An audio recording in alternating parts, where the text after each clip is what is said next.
And family, आप सबका शुक्रिया कि आप लोग यहां पर आए।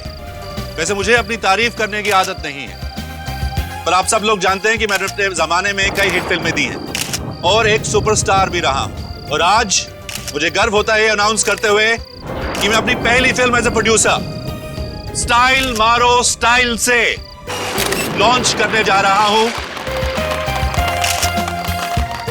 जिसका निर्देशन देंगे मेरे काबिल दोस्त संचित जी, और जिसमें स्टाइल से मैं अपने दोनों बेटे अभिषेक और विक्की को इंट्रोड्यूस करने वाला हूं। और मुझे पूरी उम्मीद है कि आप उन दोनों को भी उतना ही प्यार देंगे जितना आपने मुझे दिया है। अब मैं स्टेज पे इनवाइट करना चाहता हूं कल के सुपरस्टार्स विक्की और अभिषेक को।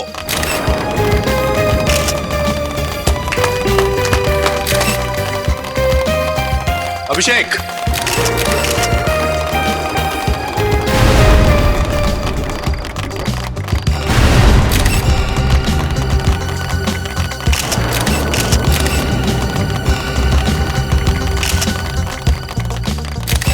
विकी कहाँ है?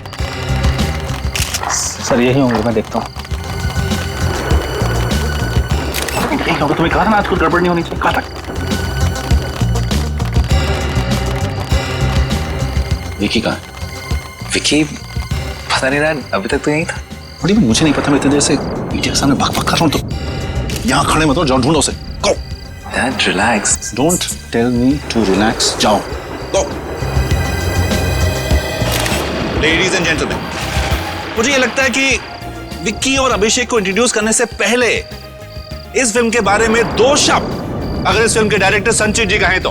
मिस्टर संचित, प्लीज प्लीज प्लीज। स्टाइल मारो स्टाइल।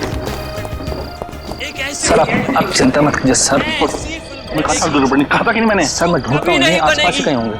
मेरा मतलब है कि विक्की भैया, सर सर मीडिया लोग मौजूद हैं, आप प्लीज ठीक से।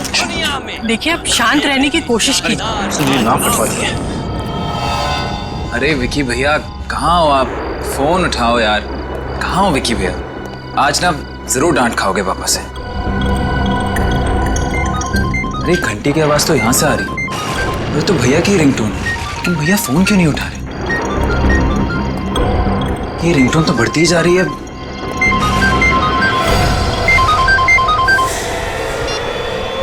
विक्की भैया!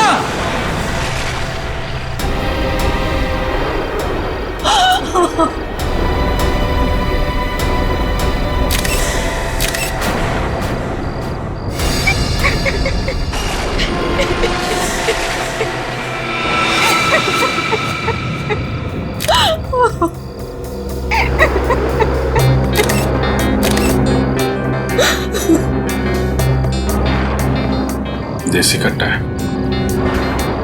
मिस्टर अभिषेक, सबसे पहले लाश आपने देखी? जी हाँ सर। कब और कैसे?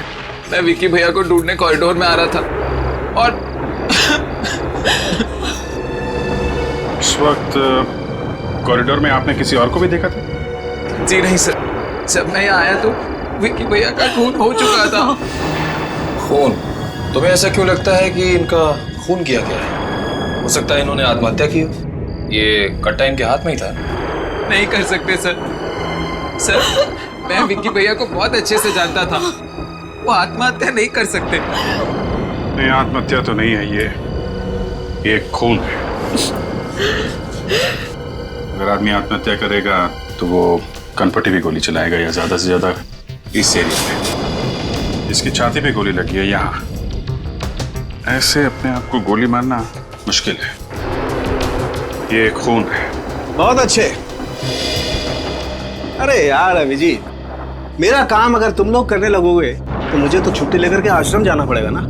अरे नहीं नहीं डॉक्टर साहब, जो सामने दिख रहा था वही अंदाजा लगाने की कोशिश कर रहा था। अब आप आ गए हैं, आप संभालो। ये खून है या आत्महत्या? हाँ, लेकिन उससे पहले इन लोगों को जरा एक्सक्यूज मी प्लीज, आप लोग थोड़ा जरा प्लीज आइए। Please ma'am please.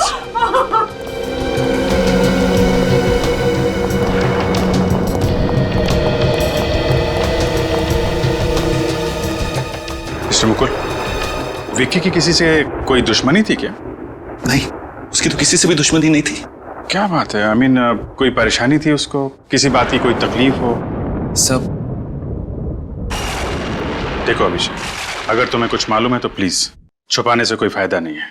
शायद इसकी वजह ड्रग्स हो सकते हैं। ड्रग्स? विकी को ड्रग्स की आदत लग गई थी? जी डैड। हे भगवान, मेरा बेटा और ड्रग्स। तुमने हमें बताया क्यों नहीं?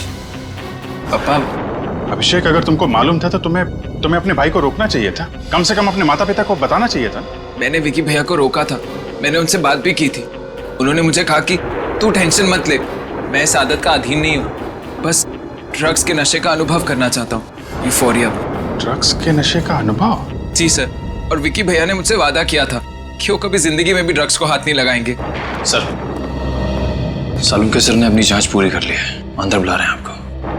हाँ डॉक्टर साहब, क्या पता चला? हाँ अभिजीत, तुम्हारा अंदाजा एकदम सही था। इस विकी की हत्या की गई है और बाद में इसे आत्महत्या का रूप दे दिया गया है। मतलब खूनी ने पहले इसे गोली मारी, फिर अपना ये देशी कट्टा इसके हाथ में थमा दिया। बिल्कुल। और कुछ पता चला? हाँ, एक बहुत इंपॉर्टेंट बात पता चली, आप बताता हूँ।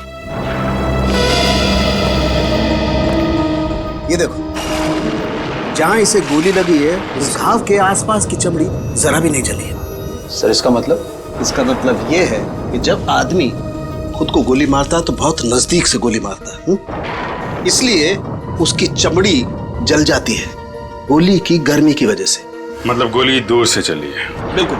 कितनी दूर से चली होगी डॉक्टर साहब? अभिजीत, मेरे ख्याल से गोली लगभग 10 फीट की दूरी से चली होगी और गोली एकदम सीधी चली है सामने से।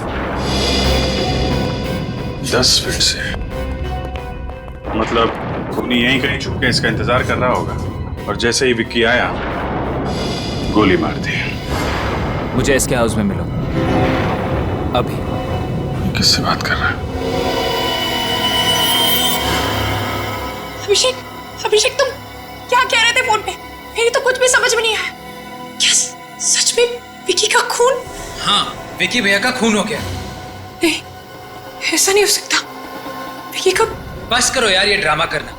मैंने तुम्हें उसी कॉरिडोर से निकलते हुए देखा था जिसमें विकी भैया की लाश मिली है। तुमने देखा था? हाँ देखा था। बोलो, तुमने किया ना विकी भैया का खून? तुमने किया ना विकी भैया का खून? तुम पागल हो गए अभिषेक। मैं क्यों मारने लगी विकी को? हम दोनों तो एक दूसरे से बहुत प्यार करते थे। Excuse me, तुम विकी भैया से प्यार करती थी, विकी भैया नहीं। वो तो... क्या ये सच कह रहा है? आप लोग कौन हैं? आप लोग यहाँ... मिस्टर अभिषेक, आप ही बता दीजिए हम लोग कौन हैं? ये लोग सीआईडी से। सीआईडी? सर ये झूठ बोल रहा है, ये मुझे फंसाना चाहता है। अभिषेक तुम्हें क्यों फंसाना चाहता है? क्योंकि ये मुझसे प्यार करता है और मैं सिर्फ विकी से। नहीं सर। अच्छा, तो ये चक्कर है, लव ट्रायंगल। लेकिन ये बात सच है कि आप कॉरिडोर में विक्की से मिली थी? ये सच। क्यों, किस लिए? पिछले 5 सालों से मेरा और विकी का अफेयर चल रहा था, पर कुछ दिन पहले मुझे पता चला कि उसका किसी दूसरी लड़की से भी अफेयर चल रहा है। सर उसने मेरा फोन उठाना बंद कर दिया था, मुझसे मिलना बंद कर दिया था। मुझे लगा कि ये अच्छा मौका है उससे मिलने का और उसे मारने का, देसी कट्टे से। नहीं नहीं सर, मैं विकी को क्यों मारूंगी? मैं तो उसे पागलों की तरह प्यार करती थी, पर वो किसी दूसरी लड़की से। वो दूसरी लड़की कौन है आप जानती हैं? मुझे उसका नाम तो नहीं पता, पर हाँ इंडस्ट्री के कुछ लोगों ने विकी को पिक्चर बने तो ऐसी के सेट पे आते जाते देखा था। तो आपको शक है कि वो लड़की उस फिल्म से जुड़ी हुई है? जी, लेकिन आप मेरी बात का यकीन कीजिए सर, मैंने विकी को नहीं मारा है। जब मैं कॉरिडोर से निकली तो विकी जिंदा था सर। और क्या?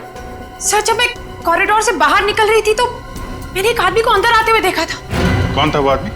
सर मैं उसे नहीं जानती, पर अजीब सा लग रहा था, गुंडे जैसा दिख रहा था। गुंडे जैसा? आपको उसका हुलिया तो अच्छी तरीके से याद है ना? हाँ सर। निखिल, उस आदमी का स्केच बनवा लो।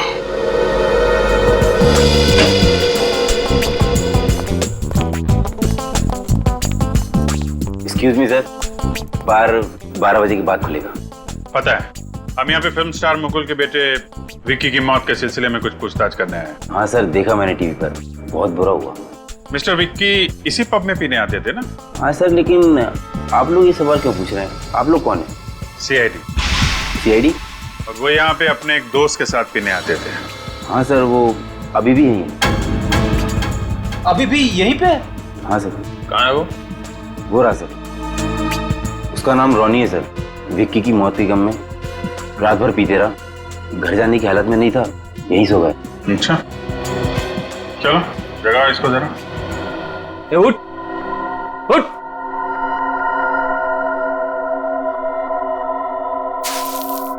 उठ जा, उठ। विक्की, विक्की मेरे दोस्त। मैं विक्की दिखता हूँ तुझे? मैं फ्रेडी हूँ, Freddy, inspector Freddy from CID. CID? हाँ, ये बताओ, विक्की के ड्रग लेने की आदत के बारे में तुम्हें मालूम था ना? जी सर, मैं जानता था। लगी कैसे उसे ये ड्रग्स लेने की गंदी आदत? लगी नहीं थी सर, लगवाई गई थी। लगाई थी? किसने? कब? सर 2 महीने पहले की बात है। इन दिनों विक्की बहुत परेशान रहता था। उसी वक्त तेजा नाम के एक आदमी ने उसे ड्रग्स लेने की सलाह दी। दरअसल सर जबरदस्ती ही की थी। करीब 2 हफ्ते तक वो उसे मुफ्त में ड्रग्स देता रहा, और जब उसको पता चल गया कि विक्की को ड्रग्स लेने की लत लग गई है, तब वो ड्रग्स के बदले में पैसे मांगने लगा। और विक्की ये पैसे अपने पिताजी से और अपनी गर्लफ्रेंड से भीख मांग के लाता था, है ना? नहीं सर, हम लोगों से मांगता था। और तुम पैसे देते थे? हैं? ड्रग्स के लिए उसकी मदद कर रहे थे? कैसे दोस्त हो तुम? सर मुझे अपनी गलती का एहसास हो चुका है सर। बहुत जल्दी एहसास हो गया तुम्हें। सर वो हर बार आखिरी बार कहकर मुझसे पैसे निकलवा लेता था। मुझसे उसकी तकलीफ देखी नहीं जाती थी। आप तो जानते हैं सर, ड्रग्स लेने वालों का क्या हाल होता है। फिर? पर सर एक बार मैंने उसे पैसे देने से साफ इनकार कर दिया, तब उसने तेजा से उधारी पर ड्रग्स लेने शुरू कर दिए। उधारी में ड्रग्स लेता था? जी सर, पर वो तेजा को पैसे नहीं दे पाया, जिसकी वजह से उसने मेरे सामने विक्की के साथ मारपीट की और जान से मारने की धमकी भी दी। अच्छा, ये कब की बात है? 1 हफ्ते पहले की। जरा देखो, ये तेजा? हाँ सर, यही तेजा है। अच्छा, इसका मतलब पूनम ने कॉरिडोर में जिस आदमी को देखा तेजा ही था। सर कहीं इस तेजा नहीं तो? लग तो ऐसा ही रहा है। क्या हो रहा है? बातें सुनने का बहुत शौक है तुम्हें? नहीं सर, मैं तो बस ऐसे ही। ऐसे ही? हाँ। तेजा को जानता है? कौन तेजा? कौन तेजा? जिसका नाम सुना तूने, जिसके बारे में बात हो रही है अभी। सर मैं किसी तेजा वेजा को नहीं जानता और ना ही जानना चाहता हूँ। ये भी कोई नाम हुआ तेजा? चुपचाप बता दे, वरना वो हाल होगा तेरा कि तू अपना नाम भी भूल जाएगा। बोल। बताता हूँ सर। कहाँ रहता है? बड़ी मुश्किल है सर, किसी भी दरवाजे पे खोली नंबर नहीं लिखा है। यार चौल में ऐसा ही होता है भाई। सर किसी से पूछ लें क्या कि खोली नंबर 7 कहाँ पर है? पूछ लेते हैं। सुनो भाई, ये खोली नंबर 7 कहाँ पे है? वो पहले वाले पे ना, वो कोने वाली खोली साहब। वो? हाँ वो वाली।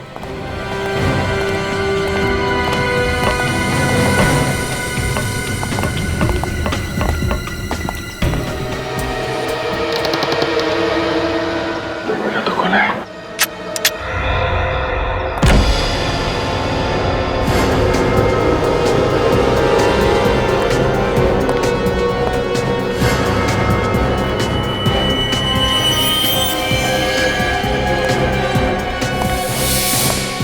ड्रग्स, इसका मतलब वो अभी यहीं था। पकड़ो उसे।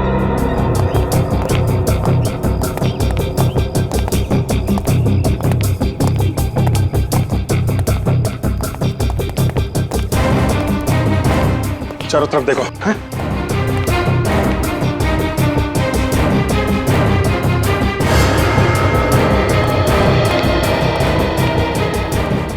यार आजकल खबर सुनी, वो सनसनीखेज खबर? अरे भाई, अपनी फिल्म इंडस्ट्री में तो रोज का है, कभी किसका लफड़ा, कभी किसका झगड़ा, रोज नई खबर। हाँ वो तो है, लेकिन मैं खून की खबर की बात कर रहा हूँ। खून की खबर। किसका खून? अरे विकी का खून। ये विक्की कौन है भाई? अरे विकी कौन है? वो अपना सुपरस्टार मुकुल, उसका बड़ा बेटा यार विकी। अरे विक्की, अरे बहुत बुरा हुआ बेचारे के साथ। हाँ यार, बुरा तो बहुत हुआ यार। अच्छा एक बात बता मेरे को, वैसे वो एक्टर कैसा था विकी? देख भाई, बोलना तो चाहिए नहीं, लेकिन ये जरूरी नहीं है कि बाप सुपरस्टार हो तो बेटा भी सुपरस्टार बन जाए, समझे ना? मैंने तो यहाँ तक सुना है कि यहाँ पिक्चर बने तो ऐसी के सेट पे एक अभिनेत्री है जो विकी के काफी करीब आने की कोशिश कर रही थी, सिर्फ इसलिए कि स्टाइल मारो स्टाइल से मैं उसको हीरोइन साइन कर ले, वो बस। क्या बकवास कर रहे हो तुम दोनों? हाँ, सेट पर काम करने के लिए आते हो या लोगों का नाम खराब करने के लिए? इस तरीके की फालतू बकवास ना बंद करो। एक कामयाब अभिनेत्री की पहचान उसकी मेहनत और हुनर से होती है, इसलिए तुम लोग ये अफवाहें फैलाना बंद करो।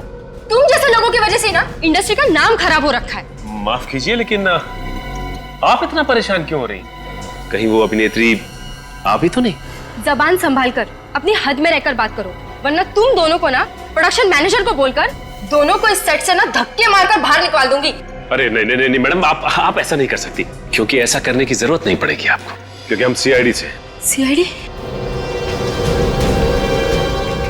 मैडम आप ये बताने की मेहरबानी करेंगी कि विकी का जब खून हुआ उस वक्त आप कहाँ थी?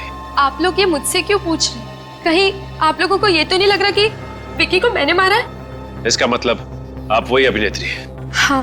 देखिए, हम सिर्फ तहकीकात कर रहे हैं। देखिए, मैं विकी को क्यों मारूंगी? मुझे विकी से जो चाहिए। मतलब ये सच है कि तुमने विक्की से दोस्ती इसलिए की ताकि वो अपनी पहली फिल्म स्टाइल मारो स्टाइल से में तुम्हें अपनी हीरोइन बना ले? हाँ। मतलब विकी का खून होने से पहले तक आप दोनों में दोस्ती थी? जी हाँ, वैसे तो मैं विक्की से अपने सारे रिश्ते तोड़ देना चाहती थी, मगर विक्की कुछ दिनों से बहुत अजीब तरीके से बर्ताव कर रहा था। अजीब तरह से बर्ताव कर रहा था? मतलब? उसका किसी भी चीज में मन नहीं लग रहा था। ट्रेनिंग के दौरान भी उसका संचित सर के साथ झगड़ा हो गया और संचित सर ने फिल्म डायरेक्ट करने से मना कर दिया। फिर क्या हुआ? विक्की के पिताजी उन्होंने किसी तरीके से बात को संभाल लिया और संचित सर मान गए, मगर क्या?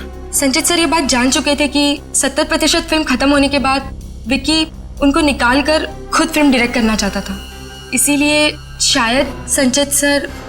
ओह, तो ये बात है, संचित से मिलते हैं।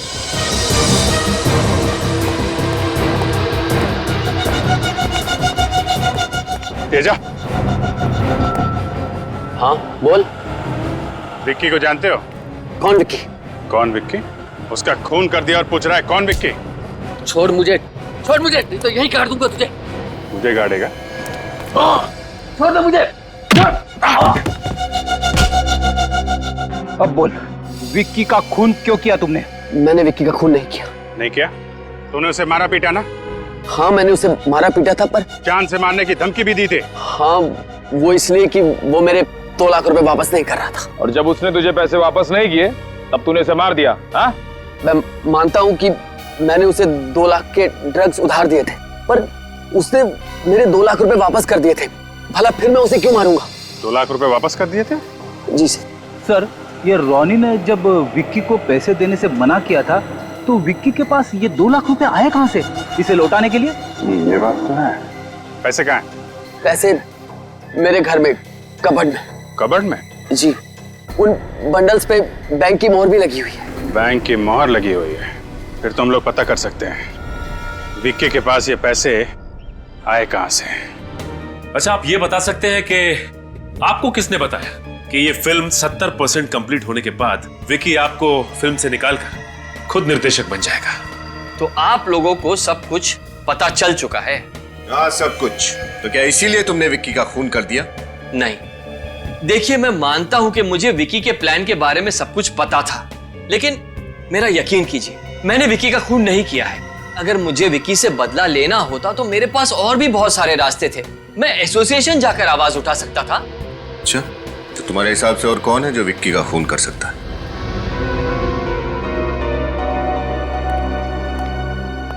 छोटा मुंह और बड़ी बात। वैसे विक्की और अभिषेक के बीच कुछ भी ठीक नहीं चल रहा था। कुछ ठीक नहीं चल रहा था मतलब? ऑफिसर, फिल्म इंडस्ट्री में बहुत कम लोग ये बात जानते हैं कि विक्की मुकुल जी की पहली पत्नी का बेटा था और अभिषेक उनकी दूसरी पत्नी का। मतलब वो दोनों सगे भाई नहीं है? नहीं। अच्छा, ये मुकुल जी की पहली पत्नी, क्या वो जिंदा है? भगवान उनकी आत्मा को शांति दे। ठीक है। एक बात समझ में नहीं आई सर, मुकुल जी या उनके परिवार के किसी भी सदस्य ने मुझे ये सब बातें नहीं बताई। क्यों? मैं अभी यही सोच रहा हूँ विनीत, मुकुल जी के घर जाके पता चलेगा। सर। हाँ निखिल, क्या पता चला इस लेना बैंक से? सर बैंक से पता चला कि विक्की ने जिस अकाउंट से पैसे निकाले थे वो अकाउंट पूनम का ही था। अकाउंट पूनम का था? हाँ सर। पूनम ने खुद विक्की को ड्रग्स के लिए 2 लाख रुपए दिए। मगर सर पूनम ने तो हमसे कहा था कि वो विक्की से रिश्ता तोड़ना चाहती थी, तो फिर उसने विक्की को ड्रग्स का कर्जा चुकाने के लिए पैसे क्यों दिए? रेडी, इसे कहते हैं कहानी में ट्विस्ट। पूनम ने हमें दिव्या के बारे में बताया, तेजा के बारे में भी बताया, मगर इस 2 लाख रुपए के बारे में क्यों नहीं बताया? सर पूनम ने ऐसा किया क्यों होगा? मैं भी यही सोच रहा हूँ। सर कहीं ऐसा तो नहीं कि वो हमसे और भी कुछ छुपा रही हो? अब ये तो पूनम ही बताएगी। इस पूनम को ब्यूरो बुलाओ।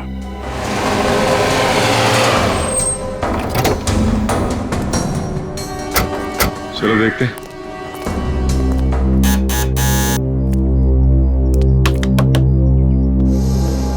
इस वक्त कौन है? आप लोग? मुकुल जी घर में है क्या?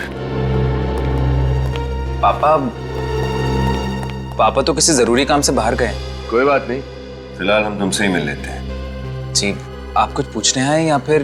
सीआईडी कभी भी और कहीं भी बिना वजह के नहीं आती। तो बताइए आपके आने की क्या वजह है? अभिषेक, बहुत कुछ पता चला है तुम्हारे बारे में। मेरे बारे में? किसने बताया आपको ये बहुत कुछ मेरे बारे में? तुम्हारी फिल्म स्टाइल मारो स्टाइल से के डायरेक्टर संचित ने। ओह संचित सर, तो क्या बताया उन्होंने मेरे बारे में? तुमने हमें ये बात पहले क्यों नहीं बताई कि तुम और विक्की सगे भाई नहीं हो? ओह, तो संचित सर को ये बात पता थी। सर ऐसा कोई मुद्दा उठा ही नहीं जिस पे बात छेड़ी जाए, और वैसे भी ये बात ऐसी तो है नहीं जो बैनर लगाकर घुमा जाए, और ना ही ऐसी है जो किसी को समझाई जाए। वैसे संचित ने हमें एक बात और बताई कि आप और विकी के बीच में कुछ भी ठीक नहीं था। क्या ये बात सच है? हम दोनों के बीच में अनबन जरूर थी, लेकिन सिर्फ इसलिए कि वो मुझसे बेहतर एक्टर है और सौतेला भाई। और दूसरा ये कि जैसा कि आप जानते ही हैं, पूनम मुझसे नहीं विकी से प्यार करती है, लेकिन फिर भी मैं इस बात पर अटल रहूंगा सब कि मैंने विकी का खून नहीं किया है। अच्छा अभिषेक, तुम ये बता सकते हो कि विक्की की मौत के बावजूद तुम्हारे डैड मुकुल जी को ये फिल्म स्टाइल मारो स्टाइल से खत्म करने की इतनी जल्दी है, क्यों? वो एक्चुअली सब डैड ने मार्केट से बहुत सारा पैसा उठाया और फाइनेंसेस भी यही चाहते हैं कि फिल्म जल्दी से जल्दी खत्म हो जाए। कमाल है, तुम्हारे पास हर सवाल का जवाब है ना? एक आखिरी सवाल। जी पूछिए। विक्की की माँ की मौत कैसे हुई? वेल सब गीता जी की मौत के बारे में तो डैड ने मुझे कभी कुछ नहीं बताया। क्या गीता जी की मौत के बारे में उन्होंने तुमसे कुछ नहीं कहा? जी नहीं सर। पूनम, तुमने हमसे ये बात क्यों छुपाई थी कि अपने लेना बैंक वाले अकाउंट से तुमने विक्की को 2 लाख रुपए दिए थे? ये बात झूठ है सर, मैंने कोई 2 लाख रुपए नहीं दिए विक्की को। मैं क्यों देने लगी उसे 2 लाख रुपए? देखिए सर, मैंने आपसे पहले भी कहा था कि उस दूसरी लड़की के बारे में जानने के बाद मेरे मन में विक्की के लिए सिर्फ और सिर्फ नफरत थी। अब आप ही सोचिए सर, मैं क्यों दूंगी उसे 2 लाख रुपए? झूठ बोल रही हो तुम पूनम, झूठ। कल रात तुम वहां पार्टी में कॉरिडोर में से गुजरी नहीं थी, तुम वहां विक्की से मिली थी वो 2 लाख रुपए देने के लिए। क्यों? ये बात सच है या नहीं? सर आप लोग क्या कह रहे हैं, मेरी तो कुछ भी समझ में नहीं आ रहा है। तुम इसी तरह झूठ बोलती रही ना पूनम, तो मजबूरन तुम्हारी खातिरदारी के लिए मुझे इंस्पेक्टर श्रेया को बुलाना पड़ेगा। बुलाओ, श्रेया को बुलाओ। सर उसकी कोई जरूरत नहीं है, मैं बताती हूँ। ये बात सच है कि कल रात को मैं विक्की से कॉरिडोर में मिली थी, उसे वो 2 लाख रुपए देने के लिए।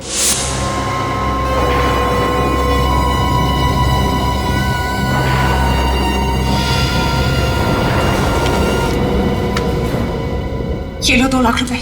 इस तरह कब तक मुझे ब्लैकमेल करते रहोगे विक्की? जब तक तुम मुझे पैसे देती रहो तब तक। तुम इतना बदल गए हो, विश्वास नहीं होता है मुझे। कौन मैं?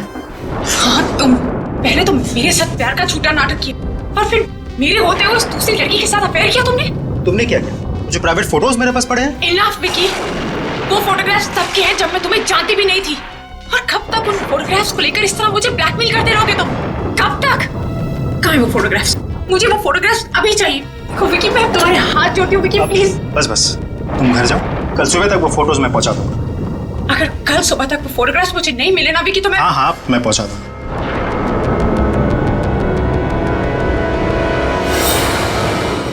मुझे समझ में नहीं आ रहा है कि मैं विक्की की मौत पे हंसूं या रोऊं। अच्छा, तुमने विक्की को इससे पहले भी पैसे दिए थे या ये पहली बार था? पहले वो मुझसे छोटी मोटी रकम लेता रहता था, पर इतनी बड़ी रकम मैंने उसे पहली बार दी थी। और हाँ सर, कुछ दिन पहले उसका फोन भी आया था मुझे। फोन किया था? जी सर, उसने मुझसे कहा कि उसकी गाड़ी खराब हो गई है और वो चाहता था कि मैं उसे वहां जाकर पिकअप करूं और उसे मलाड के किसी घर में छोड़ दूं। वो ये क्यों चाहता था कि तुम उसे पिक करके वहां घर पे छोड़? वो रिक्शा से भी जा सकता था। एग्जैक्टली सर, यही बात मैंने भी विकी से पूछी थी, लेकिन उसने मुझसे कहा कि उसे सिर्फ मुझ पर भरोसा है और वो चाहता है कि मैं उसे वहां छोड़कर आऊं। ये भी कोई बात हुई पूनम जी? जरूर इस बात के पीछे कोई और बात है। हाँ फ्रेडी, इस बात के पीछे जो भी राज है वो हमें इस मलाड वाले घर से ही पता चलेगा। सर, ये अभिषेक इसी बात पर टिका हुआ है कि उसने विकी का खून नहीं किया और उसके पिता मुकुल जी ने अपनी पहली पत्नी गीता की मौत के बारे में उसे कुछ भी नहीं बताया। जो भी पता चलेगा इस घर से पता चलेगा। बस सर, यही है वो घर।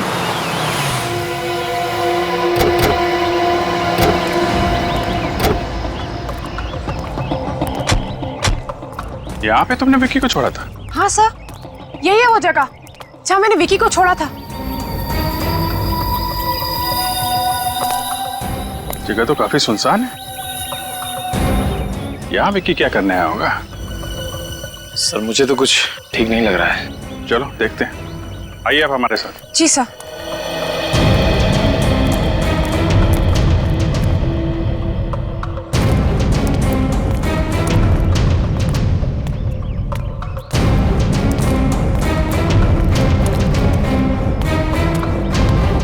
तो यहाँ पे शोक सभा चल रही है।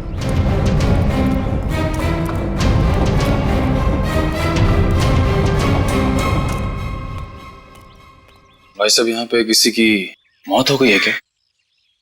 मेरे पिताजी विक्रम जी का देहांत हो गया। आपके पिताजी की मौत हो गई? जी, लेकिन आप लोग कौन हैं? अब हम लोग सीआईडी से हैं। सीआईडी?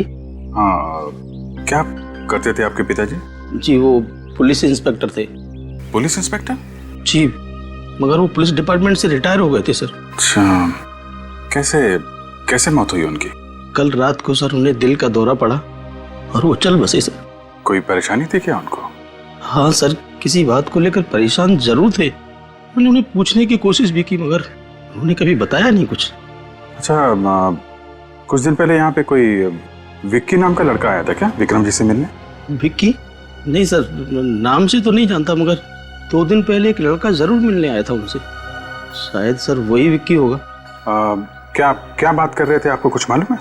ज्यादा कुछ तो याद नहीं है, शायद किसी आर्काइव्स की बात कर रहे थे। आर्काइव? Okay, thank you.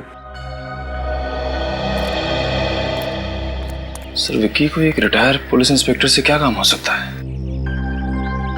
कुछ तो होगा, इसका पता हमें आर्काइव से चलेगा। तो मिस्टर विक्रम यहाँ पे आए थे? जी हाँ, आए थे यहाँ। किस सिलसिले में आए थे? वो एक फाइल देखने आए थे। कौन सी फाइल देखने आए थे? वो 25 साल पहले हुए गीता मर्डर केस की फाइल देखने आए थे। Geeta murder case? और उस केस की तहकीकात भी विक्रम जी ही कर रहे थे। एक बात बताइए, विक्रम जी जब यहाँ पे आए थे तो अकेले आए थे या उनके साथ में कोई और भी? वो अकेले नहीं आए थे, उनके साथ 2 नौजवान लड़के भी थे साथ में। जरा ये फोटो देखिए। क्या ये लड़के थे? हाँ सर, उनमें से ये लड़का था। और ये वाला? नहीं सर, ये नहीं था। ये नहीं था? जी नहीं सर। तो फिर विक्रम जी के साथ वो दूसरा लड़का कौन था? चलिए सर, कम से कम फाइल तो मिल गई। हाँ, और इस फाइल में लिखा है कि 23 दिसंबर 1987 की रात को गीता जी का खून एक चोर ने किया जो उनके घर में घुस आया था। गीता जी ने उस चोर को रोकने की कोशिश की मगर उस चोर ने उन पर हमला किया और उसी वक्त गीता जी की मौत हो गई। मतलब गीता जी का खून हुआ था? उस चोर का नाम राजीव कुमार है। उस पर मुकदमा चला पर गवाह या सबूत ना मिलने की वजह से कोर्ट ने उसे छोड़ दिया और अंत तक इस गीता जी के खून में किसी को भी सजा नहीं हुई। और इसमें यह भी लिखा है कि जिस बंदूक से गीता जी का खून हुआ वो देसी कट्टा था जो आज तक नहीं मिला। ये विक्की की लाश के पास से भी तो हमें देसी कट्टा ही मिला था ना? हाँ, और देसी कट्टे का कोई रजिस्ट्रेशन तो होता नहीं। तो हो सकता है जिस आदमी ने गीता जी का खून किया था 25 साल पहले, उसने उसी कट्टे से विक्की का भी खून कर दिया। मगर ये राजू तो छूट चुका था ना, तो फिर उसे विक्की को मारने की क्या जरूरत थी, वो भी 25 साल बाद? ये बात मेरी समझ में भी नहीं आ रही है। कहीं ये राजीव कुमार कोई सरफिरा इंसान तो नहीं था? सर इस राजीव कुमार का फोटो तो होना चाहिए इस फाइल में। हाँ, होना तो चाहिए। ये क्या, राजीव कुमार की फोटो इस फाइल में नहीं है? ये देखो, फोटो का कोना तो खाली है। अब इस राजीव कुमार को हम पकड़ेंगे कैसे? मुझे लगता है वो फोटो इस फाइल में से विकी ने निकाली होगी जब वो रिटायर्ड इंस्पेक्टर विक्रम के साथ आर्काइव गया था ये फाइल देखने के लिए।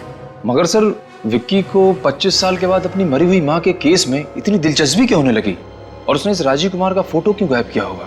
अब ये तो विकी बता सकता था या फिर वो रिटायर्ड इंस्पेक्टर विक्रम, पर अफसोस उन दोनों की मौत हो गई और ये राज उनके साथ ही दफन हो गए। सर ये भी तो हो सकता है कि विकी का खून होने से पहले विकी ने इस फोटो को कहीं छिपा दिया। हो सकता है विकी ने ये फोटो अपने घर पे छुपाई। सचिन, मुकुल के घर की तलाश लो।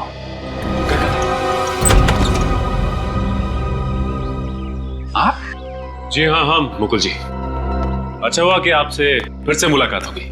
देखिए, आपने जितनी पूछताछ करनी थी कर ली, फिर से क्यों आए हैं? आपने वैसे अभिषेक को यह नहीं बताया कि गीता जी का खून हुआ था। व्हाट? गीता जी का खून हुआ था? जी हाँ, 25 साल पहले घर में चोरी होने के दौरान गीता जी का खून हुआ था। डैड, आपने मुझसे इतनी बड़ी बात छुपाई? तो बेटा मुझे गलत मत समझना, मैं तुम्हें परेशान नहीं करना चाहता था। डैड, इसमें परेशानी की क्या बात है? और जो गीता जी का केस हैंडल कर रहे थे यानी कि इंस्पेक्टर विक्रम, विकी इंस्पेक्टर विक्रम और अपने साथ किसी और को लेकर आर्काइव्स डिपार्टमेंट गया था अपने माँ के केस की फाइल खोलने के लिए। वो वहां गया था? जी हाँ, वहां गया था। वैसे मुकुल जी, आप मुझे बता सकते हैं कि विकी को अपने माँ के केस में क्या दिलचस्पी थी?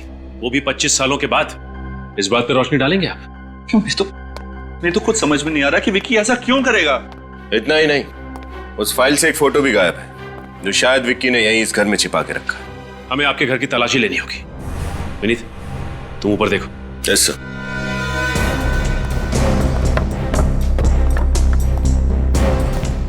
ये सब क्या हो रहा है? नहीं, विक्की वहां गया ही क्यों था? मुझे भी कुछ समझ में नहीं आ रहा है।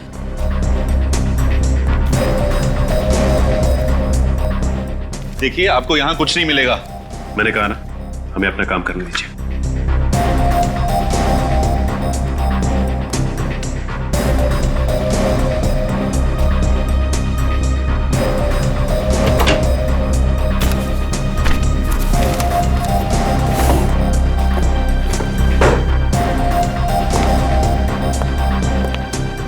देखिए, कुछ नहीं मिलेगा यहां पर। मैंने आपसे कहा ना, प्लीज।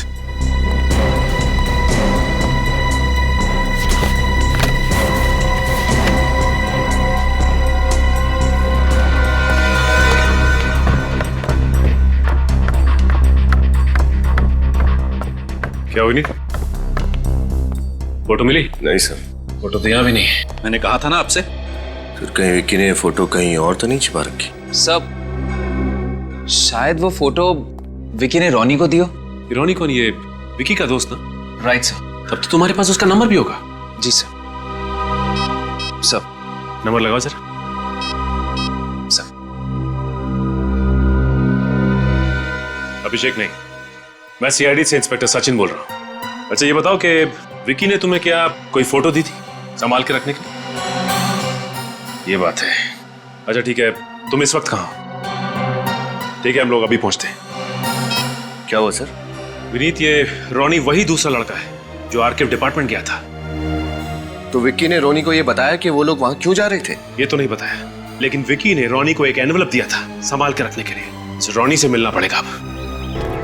पर घर का दरवाजा क्यों खुला हुआ है? गड़बड़ तो नहीं है? ओह माय गॉड, रोनी! हे रोनी, क्या हुआ तुम्हें? इसकी तो छाती में गोली लगी है। My God! एक काम करो विनीत, एम्बुलेंस को फोन करो। देखो रोनी, मैं कुछ नहीं होगा। रोनी, आंखें बंद मत करो।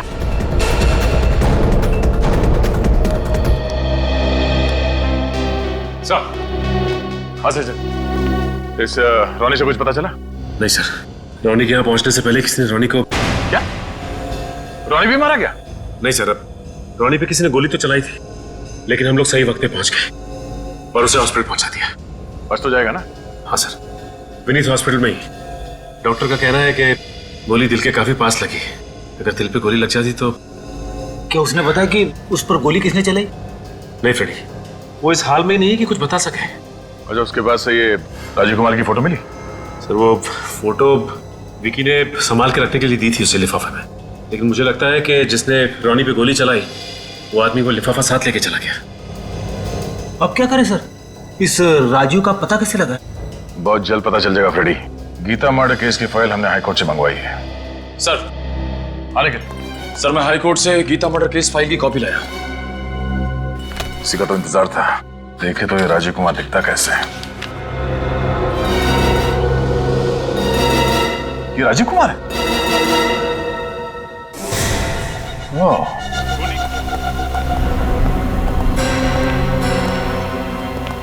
अरे सीआईडी?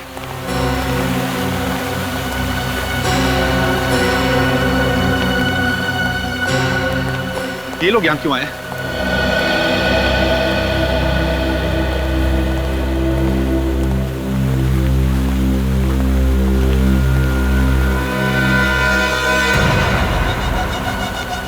सब पता चला मेरे भाई के खूनी के बारे में? बताइए कौन है वो? खूनी का भी पता चल गया है और ये भी पता चल गया है कि वो कहाँ है। खूनी इस वक्त यहीं इसी सेट पे मौजूद है। इसी सेट पर? जी हाँ, और खूनी ने एक नहीं दो खून किए हैं। 2 खून? जी हाँ, 2 खून। और उस हत्यारे ने सिर्फ आपके बेटे विकी को ही नहीं मारा, बल्कि आपकी पहली पत्नी गीता जी का भी खून किया उसने। What? जी हाँ मिस्टर मुकुल, जरा सोचिए कि 25 साल पहले जिस शख्स ने आपकी पत्नी की हत्या की थी उसकी उम्र करीब 30 साल थी, तो इस वक्त करीब 55 का होगा। राइट। 55 साल। तो मिस्टर राजू, आपकी भी उम्र करीब 55 साल की होगी ना? ये क्या बकवास कर रहे हैं आप? मैं विक्की को भला क्यों मारूंगा? और मैंने गीता जी को भी नहीं मारा है। आप लोगों को कुछ गलत फहमी हुई है। कोई गलत फहमी नहीं हुई है। कल तुमने रोनी को भी मारने की कोशिश की थी। रोनी? कौन रोनी? मैं किसी रोनी को नहीं जानता। लगता है सर दिमाग पे ज्यादा बोझ पड़ने से याददाश्त कमजोर हो गई है। कोई बात नहीं, हम मदद कर देते हैं। विनीत,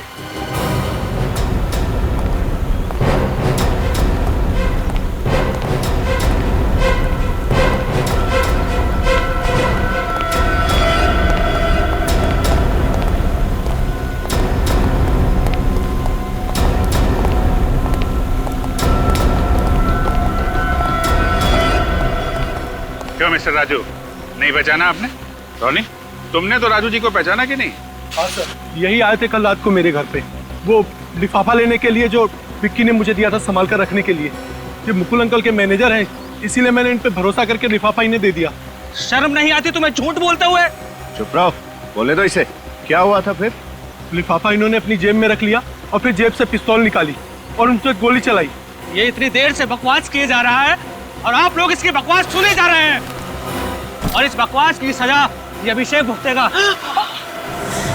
पापा, इतना बड़ा धोखा? देखो, अगर मेरे बेटे अभिषेक को कुछ भी हुआ। राजू, मेरे बेटे को छोड़ दो, इसने तुम्हारा क्या बिगाड़ा है? बाप के किए की सजा बेटा भुगतेगा। अरे बकवास मत करो तुम। इसमें कुंजी भी शामिल है? हाँ, इसी ने मुझे पैसे दिए थे गीता को मारने के लिए, और इसी ने सारे सबूत मिटाए थे। मुझे बचाने के लिए नहीं, बल्कि खुद को बचाने के लिए। अरे तुम्हें कहा था चुप रहने के लिए।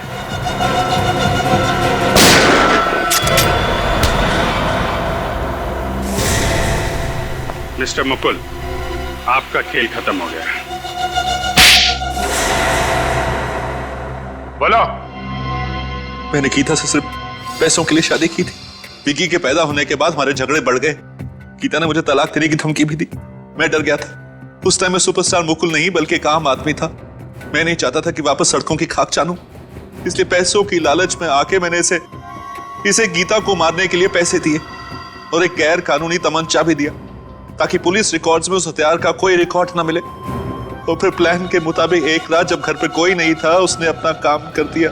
लेकिन इतने साल बाद तुमने इस राजीव को नौकरी पे क्यों रखा? जब मैं बड़ा फिल्म स्टार बना तो उसने मुझे ब्लैकमेल करना शुरू कर दिया। आए दिन पैसे मांगने लगा। मैं डर गया था, अगर ये अपना मुंह खोल देता तो मेरा बना बनाया खेल खत्म हो जाता। इसलिए मैंने इसे अपने यहाँ बड़ी पगार पर मैनेजर की नौकरी दी और इसका नाम बदलकर राजू का नया नाम दिया। और विकी, वो तो तुम्हारा अपना खून था ना? विकी को मारने की तो मैं सोच भी नहीं सकता था। मुझे तो पता भी नहीं चला कि कब से विक्की ने अपने माँ के कातिल को ढूंढना शुरू किया। कब उसे राजू पे शक हुआ और फिर ये सब। इसका मतलब राजू, विक्की का खून तुमने किया है? हाँ? मैं तुझे छोड़ूंगा नहीं। क्यों मारा तुमने विक्की को? इसकी याददाश्त कमजोर है। तुम मेरे बारे में बात कर रहे हो? तुम्हारे बारे में ही बात कर रहा हूँ। 2 महीना पहले गीता के खून के बारे में तुमसे बातें करते हुए विक्की ने मुझे सुन लिया था, इसीलिए मुझे उसे। राजीव कुमार उर्फ राजू, तुम्हें गीता जी और विक्की के खून करने के जुर्म में, और मुकुल तुम्हें गीता जी के खून की साजिश रचने के जुर्म में शायद फांसी होगी।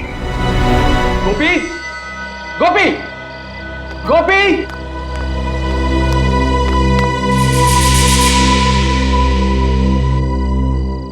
गोपी, गोपी जी साहब, गोपी आया साहब। कहां थे तुम? तुम्हें पता है ना कि रोज रात को खाना खाने के बाद मुझे चाय चाहिए होती। जी सर, जल्दी लेकर आ।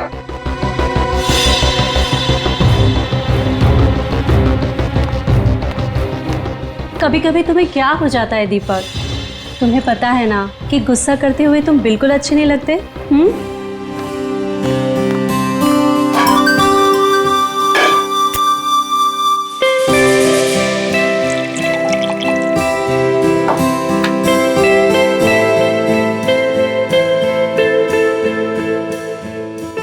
दीपक, कल सुबह इगतपुरी जाने का मेरा कोई मूड नहीं है। माँ डार्लिंग, मूड तो हम लोग बनाने जा रहे हैं ना, तो मूड तो वहां जाकर बन ही जाएगा। क्या बात है, बड़े रोमांटिक हो रहे हो। अरे यही तो उम्र है रोमांटिक होने की। गोपी, गोपी। जी मैम साहब। गोपी, चाय के साथ थोड़ी सी बिस्किट भी ले आना। जी मैम साहब।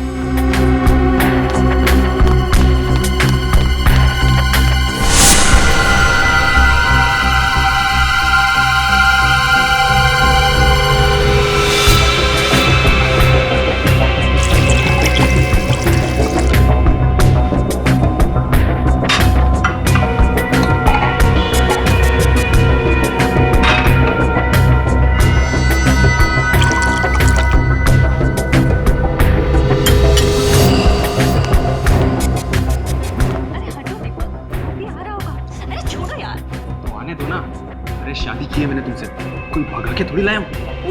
हटो हटो, छोड़ो।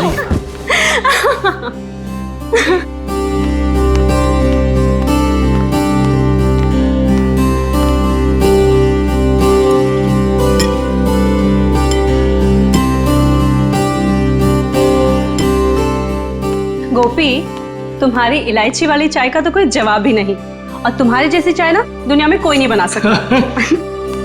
ए सुनो, अभी तुम अपने कमरे में जाओ, कल सुबह में जल्दी उठा देना, हमें 6 बजे निकलना है। जी सर। जाओ।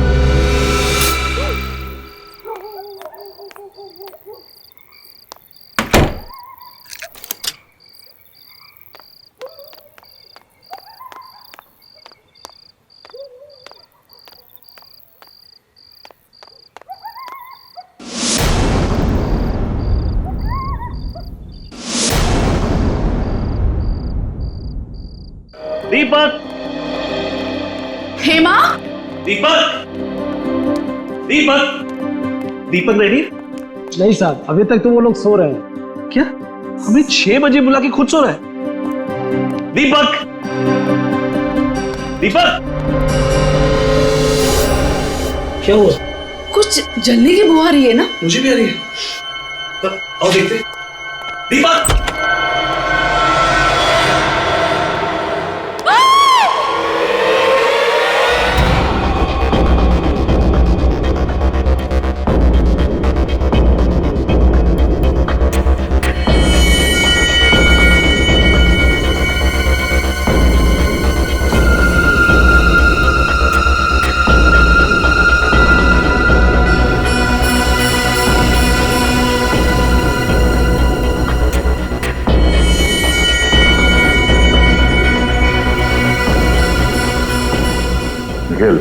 सर, जरा उस सर्वेंट गोपी को बुलाओ। सर।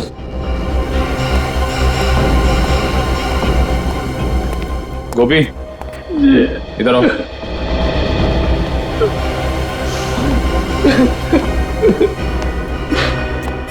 सुनो, जरा अंदर चलो। सर।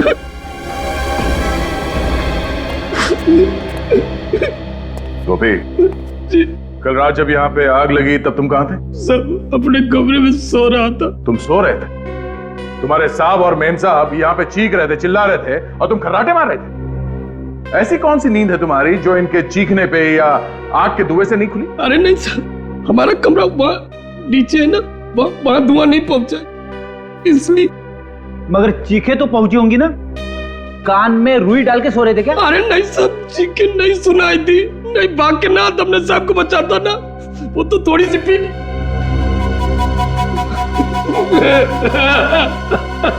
शर्म आनी चाहिए तुम्हें। अगर तुम शराब के नशे में नहीं होते तो शायद तुम्हारे साहब और मेम साहब आज जिंदा होते। अच्छा, कल रात यहाँ पे और कौन कौन था? नहीं, कोई और नहीं था, हम सिर्फ 3 लोग थे यहाँ पे। आखिरी बार कब मिले तुम अपने साहब और मेम साहब को? रात के 10:30 बजे साहब और मेम साहब को चाय पीने की आदत थी ना, सोने से पहले चाय पीते थे। मैं चाय देने आया था, तभी देखा। उस वक्त उन दोनों में क्या बातें हो रही? किसी बात से परेशान थे? ना बिल्कुल नहीं, वो तो आपस में मजाक कर रहे थे, जैसे शादी के नए जोड़े होते हैं वैसे ही बिल्कुल मजाक कर रहे थे। और मेम साहब ने तो मेरी तारीफ भी की थी, तुझसे चाय इलायची की चाय दुनिया में कोई नहीं बना। मुझे क्या पता था वो चाय उनकी जिंदगी की आखिरी चाय हो जाएगी।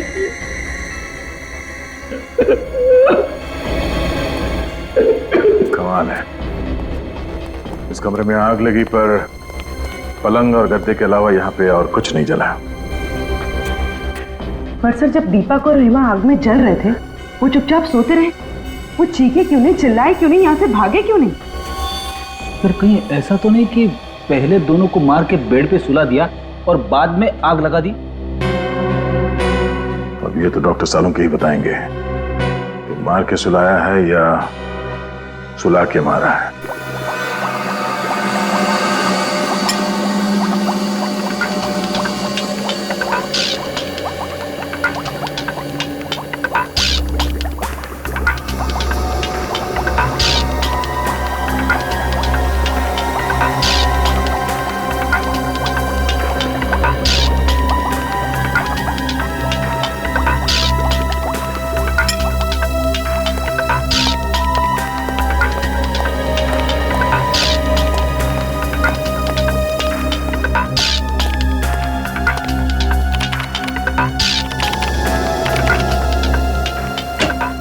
हाँ अभिजीत भाई, तुम लोगों का अंदाजा एकदम सही था। ये दीपक और हेमा वाकई इस हालत में नहीं थे कि अपने आप को आग से बचा सके। मतलब दोनों जख्मी थे? नहीं ब्रेडी, जख्मी तो कतई नहीं थे, क्योंकि ना तो इन दोनों के शरीर पर गोली का निशान था, ना किसी चाकू का निशान था, और ना ही किसी और तरीके की चोट का निशान था। तो फिर इन्होंने अपने आप को बचाने की कोशिश क्यों नहीं की? गैरी हैथर की वजह से। गैरी हैथर? ये क्या है डॉक्टर साहब? पूर्वी एक किस्म का केमिकल होता है जो अधिकतर एनेस्थीसिया या बेहोश करने की दवाइयों में मिलाया जाता है, और वही गैरी हैथर मुझे इन लोगों की चाय में मिला। ओह, तो जब आग लगी थी तो दोनों बेहोश थे? बिल्कुल, इसलिए बेचारे ना तो चिल्ला सके और ना ही भाग सके। हाँ, आओ बताता हूं।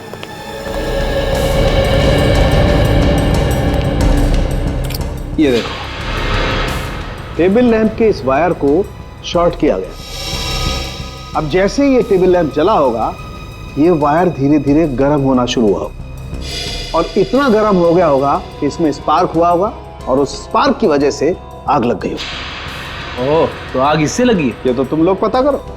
आग कैसे भी लगी हो डॉक्टर साहब, लेकिन ये तो पक्का है कि दोनों का खून हुआ है। एक मर्डर है।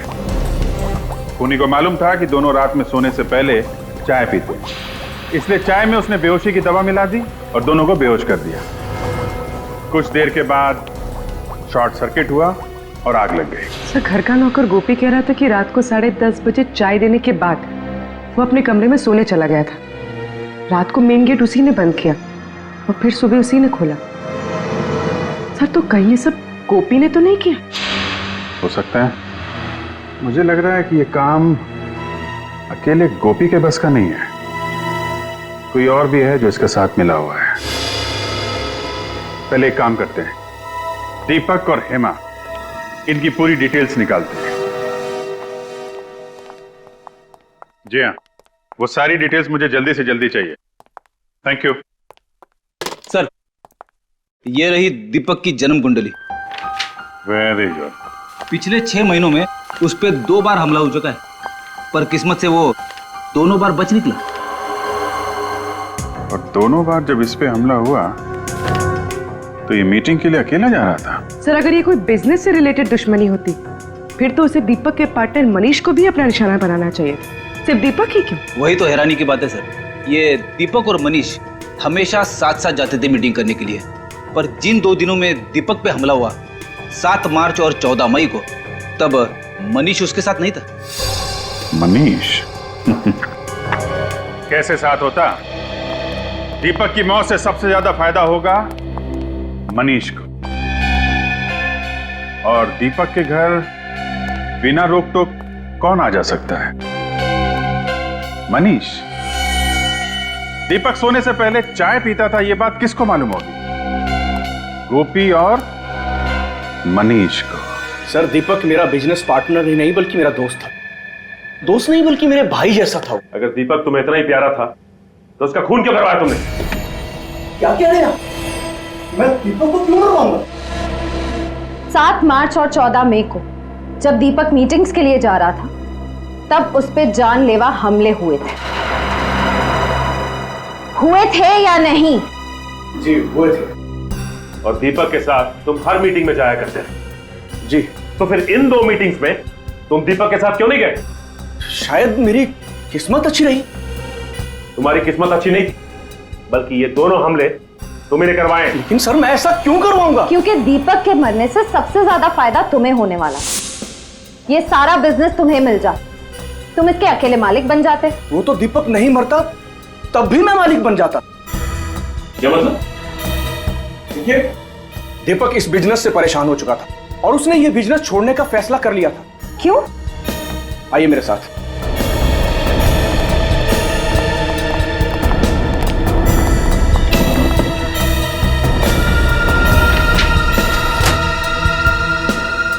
दीपक बिजनेस इनकी वजह से छोड़ रहा था।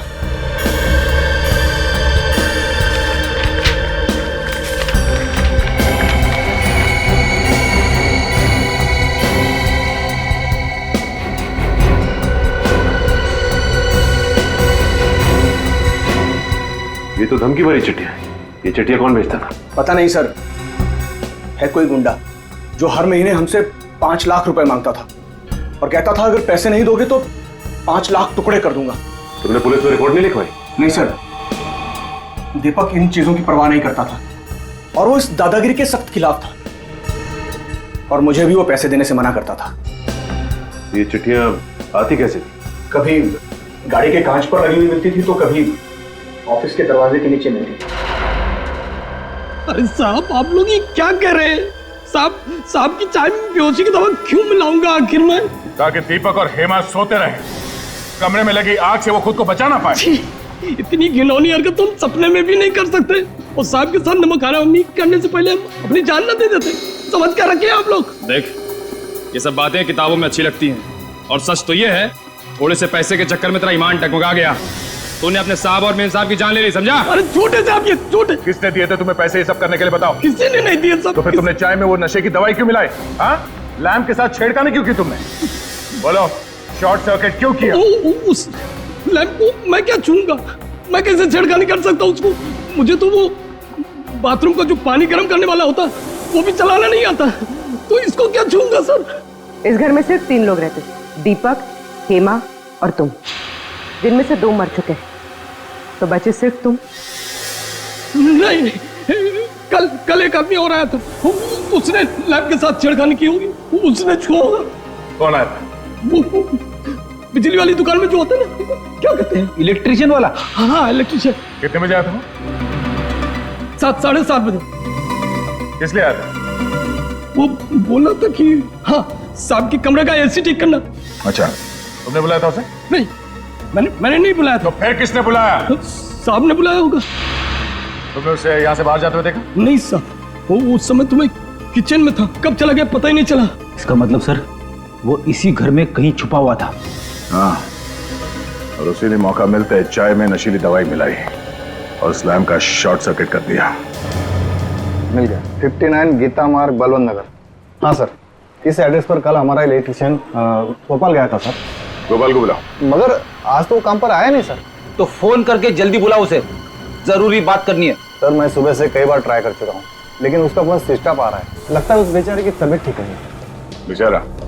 कोई बेचारा नहीं है वो। दो फोन किए उसने। क्या खून? सर मैंने तो उसे 3 दिन पहले काम पर रखा था सर। इस चक्कर में मैं तो नहीं फंस जाऊंगा ना? उम्मीद करो कि गोपाल जल्दी मिल जाए, वरना फंस भी सकते हो। तुम्हारे पास उसकी कोई फोटो वोटो है? वाह, बिना फोटो या बिना आई कार्ड के तुमने किसी को भी ऐसे ही काम पे रख लिया? नहीं सर, मैंने तो आईडी कार्ड मांगा था। उसने कहा कि गांव में भूल गया हूँ, अगले हफ्ते उसका भाई आया तो लेके आएगा। उसका चेहरा तो याद है ना तुम्हें? हाँ सर, बहुत अच्छी तरह। उसका स्केच बनवाओ हमारे लिए। पता तो चलिए ये गोपाल कहाँ कहाँ शॉर्ट सर्किट करता फिर रहा है।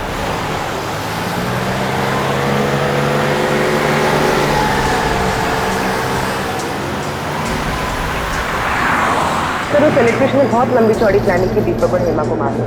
सर ना सिर्फ उसने उनके लैम्प के तार के साथ छेड़खानी की, बल्कि उनके चाय में बेहोशी की दवा भी मिला दी। मुझे तो लगता है कि एसी ठीक करने के बाद भी वो घर से गया ही नहीं होगा, वहीं पे कहीं छुप के बैठा होगा, इंतजार कर रहा होगा कि कब वो दोनों वापस आएंगे और कब वो उनकी चाय में वो बेहोशी की दवा मिलाएगा।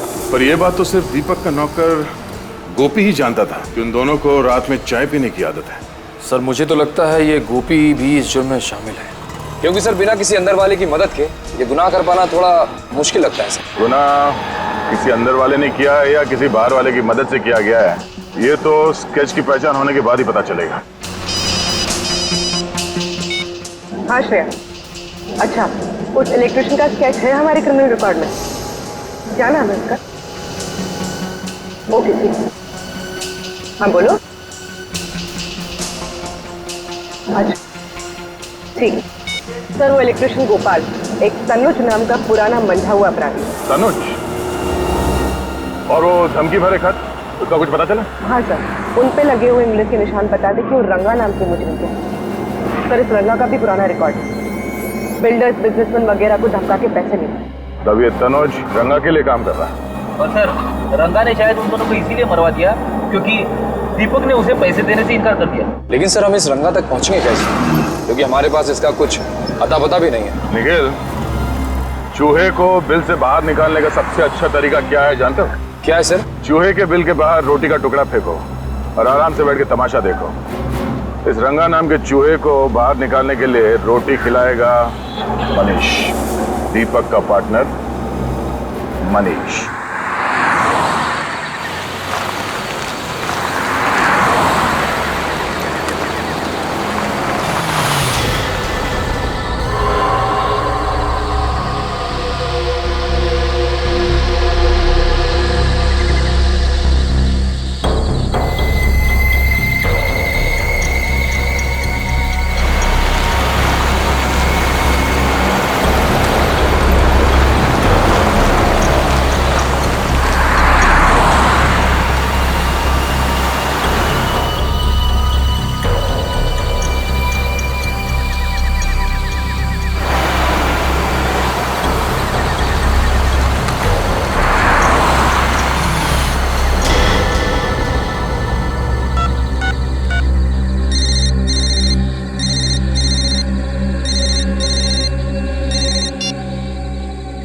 शाबाश, अच्छा हुआ जो तू खुद ब खुद आया।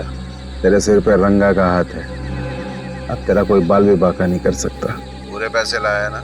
हाँ पूरे हैं, चाहे तो गिन लीजिए। हमें अपने क्लाइंट पर पूरा भरोसा होता है, तू कम पैसे देने की गलती कभी नहीं करेगा।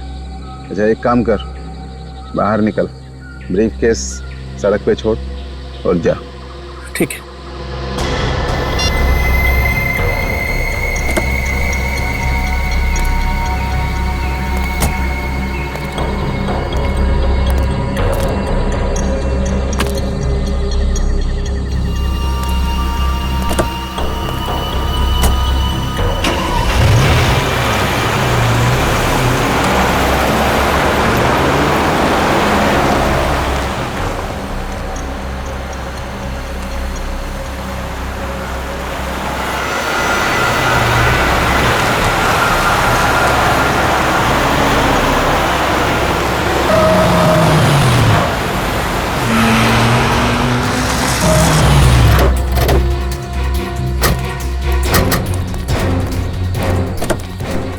निकल। सीआईडी धोखा किया उसने मेरे साथ, छोड़ूंगा नहीं मैं उसको। सीआईडी के सामने धमकी देता है। विनीत, गाड़ी में से बैग निकालो। जाने दो मुझे, रंगा नाम है मेरा, रंगा। मेरा नाम से ही पत्ते थर थर कांपते हैं। और मेरा नाम दया है। मेरा नाम सुन के मुजरिम सूखे पत्ते बन जाते हैं। साहब मुझे माफ कर दो साहब। साहब अब शेर है, मैं चूहा हूँ साहब। मेरा आपका मुकाबला है साहब। दीपक को क्यों मारा? दीपक को मैंने नहीं मारा साहब। मैं दीपक को क्यों मारूंगा साहब? क्योंकि उसने तुम्हें पैसे देने से इनकार कर दिया था। उसके मरने के बाद भी मुझे पैसा कहाँ मिला साहब? मैं तो छोटा मोटा गुंडा हूँ, तो छोटी मोटी धमकी देता हूँ, पैसे ऐडता हूँ साहब। खून करने की तो मैं सोच भी नहीं सकता साहब। झूठ मत बोल।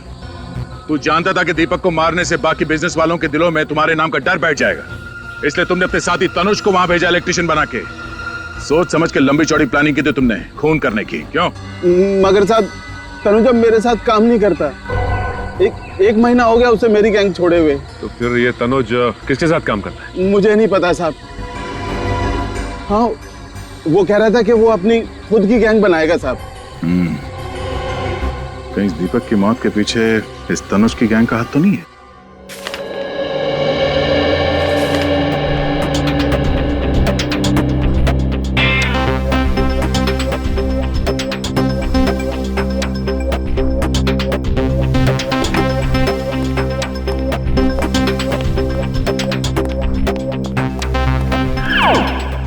सर,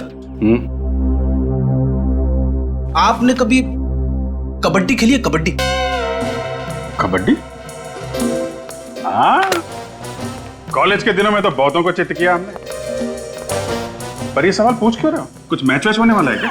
अरे नहीं सर, दरअसल बात यह है कि तनुज के लेकर मेरे दिमाग में कुछ सवाल आपस में कबड्डी कबड्डी खेल रहे हैं, और जब तक उन सवालों के जवाब मुझे मिल नहीं जाते तब तक मेरी सांस अटकी रहेगी।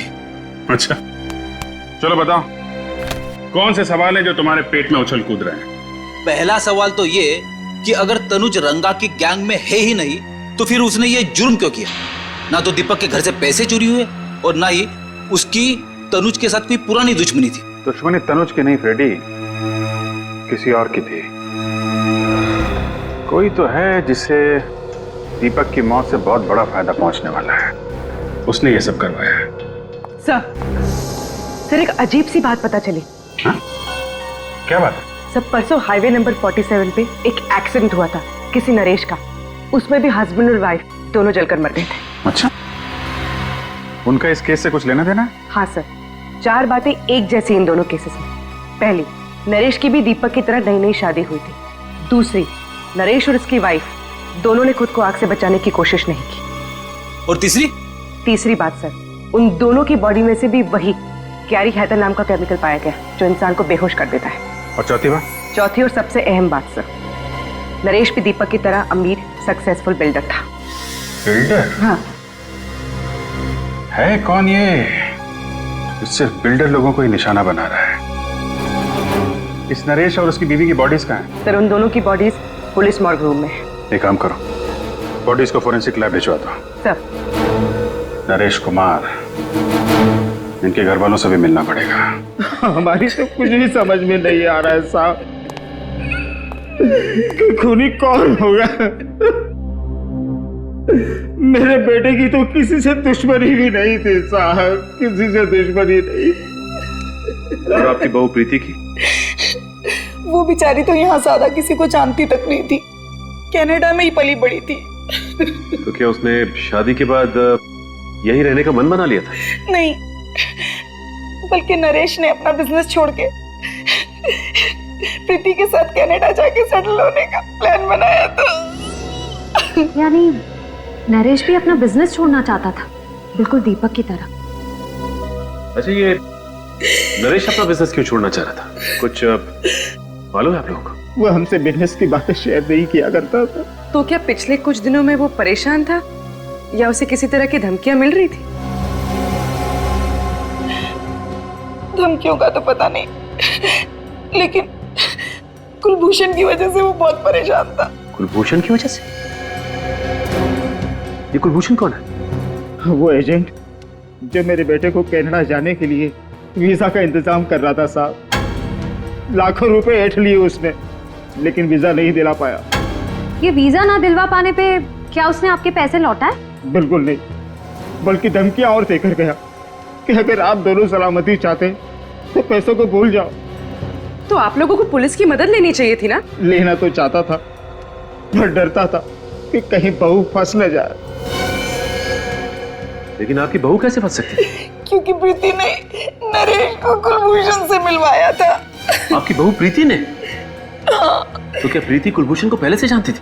हाँ, प्रीति कुलभूषण को बहुत अच्छे से जानती थी, बहुत पहले से। और उसने कहा था कि उसकी फैमिली का वीजा कराने में भी कुलभूषण ने उसकी मदद की थी। हम आपके बेटे और बहू की फोटो देख सकते हैं? वो दूसरे वाले घर पर है साहब।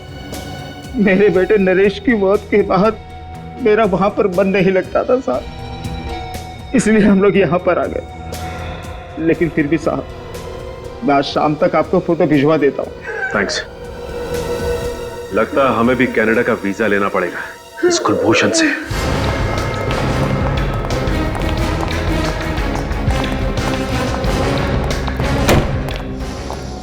संभाल के भाई। भाई साहब, यहाँ का मालिक कौन है?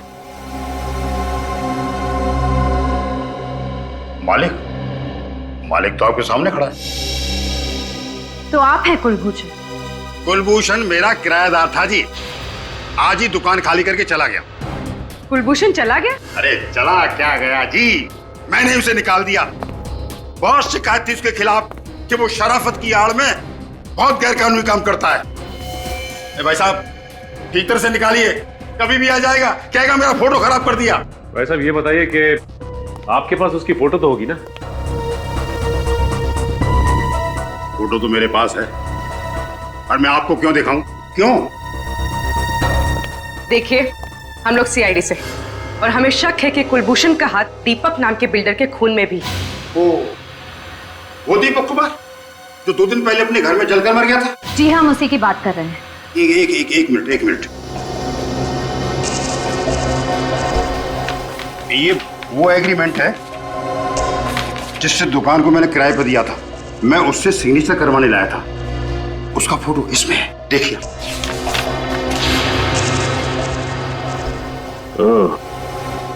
ये है कुलभूषण। सर, लगता है ये दीपक भी इस कुलभूषण के चंगुल में फंस गया था, विदेश जाने के लालच में। अब दीपक के परिवार वाले ही बताएंगे इस कुलभूषण का इतिहास। आप ठीक कह रहे सर, कुलभूषण ही वो एजेंट था जो दीपक को वीजा देने वाला था। मतलब वीजा दिया नहीं दिया, पैसे भी पूरे ले लिए। जब भी हम लोग फोन करते यही कहता, आज दूंगा, कल दूंगा, यही कह के हमें बेवकूफ बनाता रहा। दीपक ने तो बोल भी दिया था कि 1 हफ्ते में वीजा बना के दे देना, नहीं तो पैसे लौटा देना, नहीं तो हम पुलिस में कंप्लेन कर देंगे। फिर क्या हुआ? हमने अपना बेटा खो दिया। अच्छा, अब दीपक को धमकी वाली चिट्ठियां आती थी, इसके बारे में कुछ मालूम है आप लोगों को? नहीं, दीपक ने इसके बारे में कुछ नहीं बताया हमें। अच्छा, इस कुलभूषण को कैसे जानते थे आप लोग? हम नहीं जानते थे, हमारी बहू हेमा अच्छी तरह से जानती थी, उसी ने हमें मिलवाया था। पर हेमा तो बाहर पली बड़ी है, तो वो कुलभूषण को कैसे जानती थी? मुझे नहीं मालूम। नरेश को कुलभूषण से मिलवाया उसकी बीवी प्रीति ने, और दीपक को मिलवाया हेमा ने। और सर, हेमा और प्रीति दोनों ही कुलभूषण को अच्छी तरह से जानती थी, विदेश में पली बड़ी होने के बावजूद। लगता है प्रीति और हेमा दोनों का आपस में कोई ना कोई कनेक्शन है।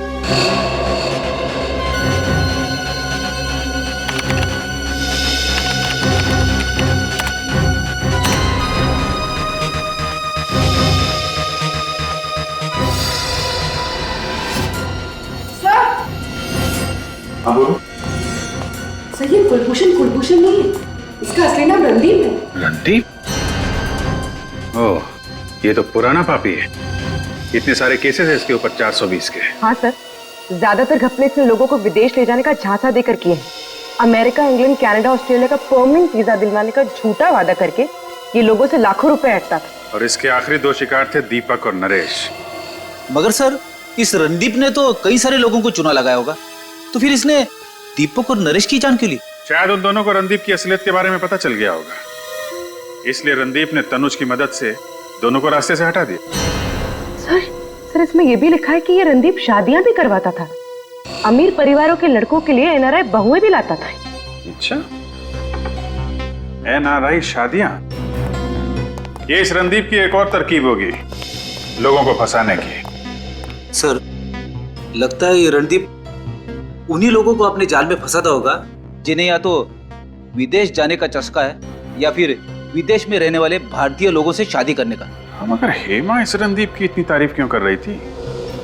दीपक के माता पिता ने बताया था ना कि कुलभूषण हेमा को काफी सालों से जानता था। पर सर, दीपक के माता पिता तो ये भी कह रहे थे कि हेमा ऑस्ट्रेलिया में पली बड़ी है, फिर इसका इंडिया में रहने वाले 420 रणदीप से पाला कैसे पड़ गया? और नरेश के माता पिता भी कह रहे थे कि उनकी बहू प्रीति काफी सालों से कुलभूषण को जानती थी। सर, इस रणदीप ने पहले हेमा और प्रीति को अपने जाल में फंसाया और फिर उनके जरिए दीपक और नरेश को अपना शिकार बनाया।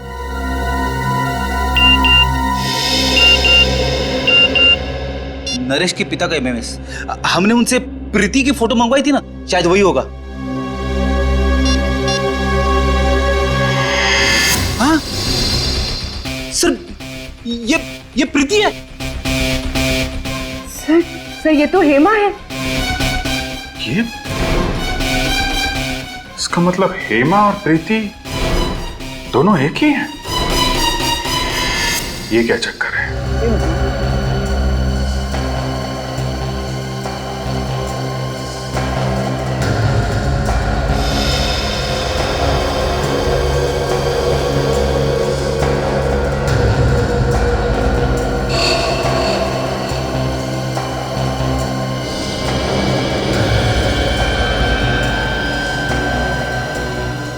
अब फोटो के अंदर घुस ही जाओगे क्या सालू के साथ? इतनी बारीकी से क्या देख रहे हो? हेमा की आंखें। नहीं तो क्या मिला कुछ आंखों में आपको? ढूंढ रहा हूं अभिजीत। मैं ये पता करने की कोशिश कर रहा हूं कि हेमा को हेड्रोक्रोमिक इरिडोसाइसिलिया नाम की बीमारी थी या नहीं।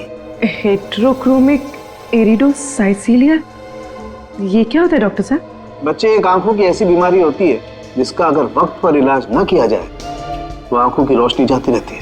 अरे बाप रे, ये तो बड़ी खतरनाक बीमारी है। मतलब हेमा और प्रीति को ये बीमारी थी? अभिजीत, इन दोनों लाशों के ब्लड में तो मुझे इस बीमारी के लक्षण दिखाई दिए, लेकिन इस हेमा की आंखों में मुझे इस बीमारी का जरा भी कोई लक्षण दिखाई नहीं दिया। इसका मतलब इन दोनों लाशों में हेमा नहीं है ना। हेमा की जगह किसी और को लाके जला दिया गया है। सर, अगर हेमा जिंदा है तो फिर वो गई कहां? और अगर ये लाश हेमा की नहीं है तो फिर है किसकी? सभी अस्पतालों से उन मरीजों की लिस्ट निकालो जिन्हें ये आंख वाली बीमारी थी, फिर देखते हैं उनमें से कौन कौन गायब है। पर आप लोगों को इस हेट्रोक्रोमिक इरिडोसाइसिलिया के मरीजों की लिस्ट चाहिए क्यों? केस सॉल्व करने के लिए। हम लोग सीआईडी से। ओह, एक मिनट। बहुत रेयर बीमारी है ये सर, बहुत कम लोगों को होती है। ये है उन मरीजों के नाम। तो कम से कम 50 नाम है। श्रेया, काम करो, मिसिंग पर्सन्स ब्यूरो की लिस्ट निकालो और देखो इन मरीजों में कोई है क्या।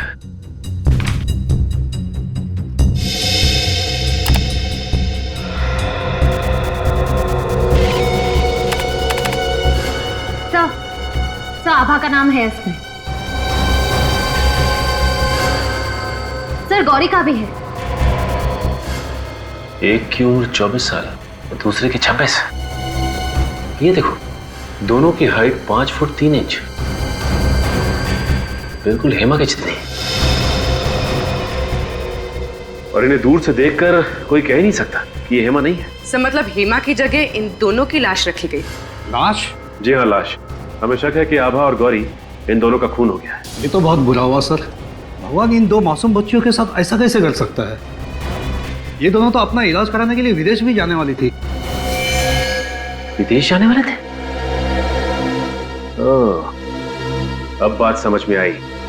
इसका मतलब ये दोनों लड़कियां कुलभूषण से मिलने गई थी वीजा के लिए, और जैसे ही कुलभूषण ने इन दोनों लड़कियों को देखा कि ये दोनों हेमा जैसी दिखती हैं, उनका काम तमाम कर दिया उसने। श्रेय, काम कर, जरा देखो इस लिस्ट में किसी का प्रोफाइल मैच करता है। सर,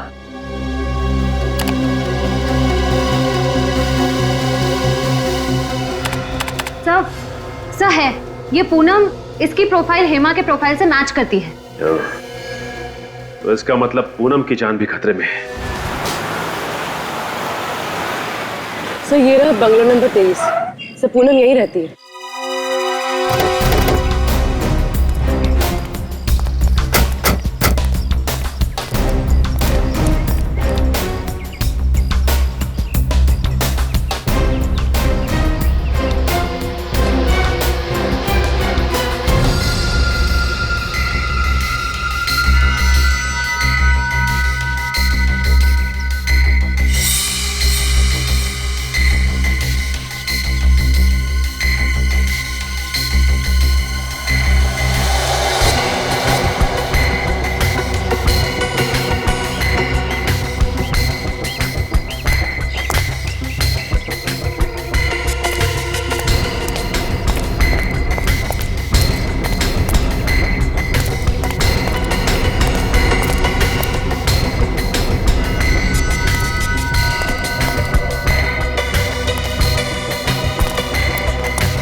मुझे नहीं जाना, प्लीज मुझे छोड़ दो, मुझे नहीं जाना कहीं। छोड़ दो। तो रणदीप और तनुज है। ये तो पूनम को जबरदस्ती लेके जा रहे हैं। लगता है एक और अमीर आदमी को मारने का प्लान है। चल अंदर बैठ। जल्दी गाड़ी चला, इससे पहले को आ जाओ यहाँ पे। चल। आ जाएंगे नहीं, आ गए।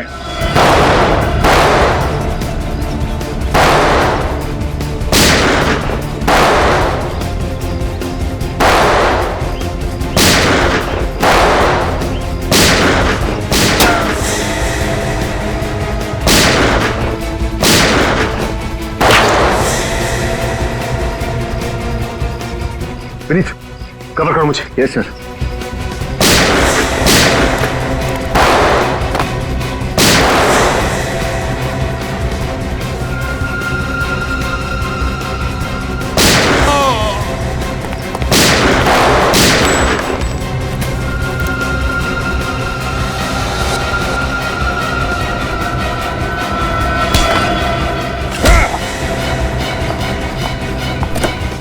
तुम ठीक तो हो ना? हाँ मैं।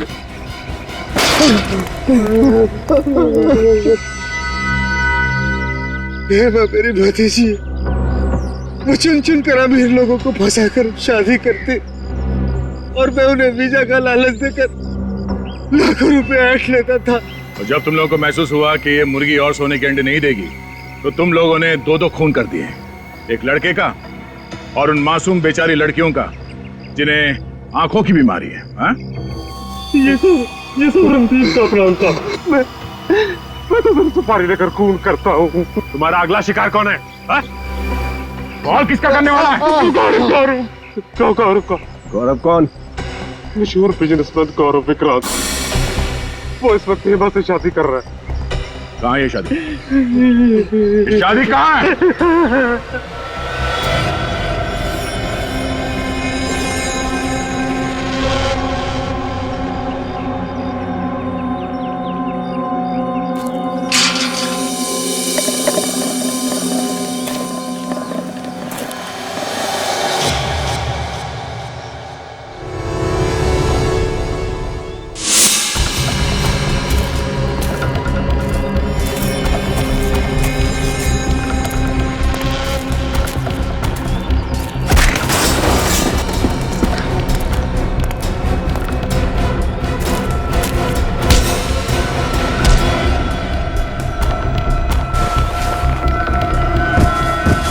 जिस पल का मुझे बहुत दिनों से इंतजार था, आज वो पल आ गया है तनिषा।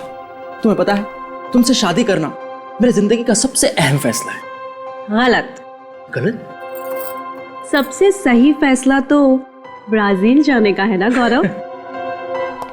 गौरव ब्राजील जाए या ना जाए, तुम जरूर जाओगी जेल।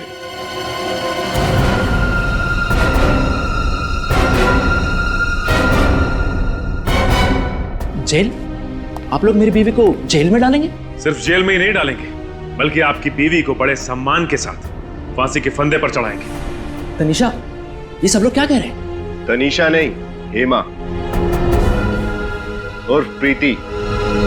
क्यों, और भी बहुत सारे नाम है ना तुम्हारे।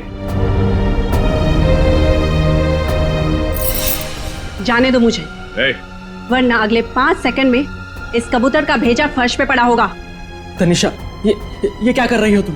तुम मुझ पर गन डाल रही हो? अपने पति को जान से मारोगी तुम? सॉरी गौरव, वैसे भी तुम्हारी जीवन रेखा कम थी, लेकिन अब सीआईडी के आने से और कम हो गई है। 1 2 3 4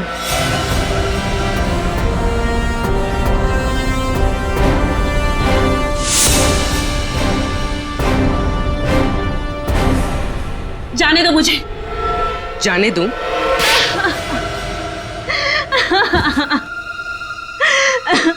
हम जानबूझकर वही परिवार ढूंढते जिन्हें एनआरआई बहू चाहिए थी, और फिर उन परिवारों का विश्वास जीतकर उनके साथ विश्वासघात करते हो तुम लोग। मैं चाचा जी को कुलभूषण बनाकर अपने ससुराल वालों से मिलवाती और खुद एक अच्छी बहू बनने का नाटक करती रहती। शादी जैसे पवित्र बंधन का गलत इस्तेमाल करके तुमने बहुत ही भयानक गुनाह किया है। तुम्हें तो फांसी ही होगी। इस तरह के और भी एपिसोड देखने के लिए हमारे चैनल को सब्सक्राइब करें और बेल आइकन दबाना ना भूलें।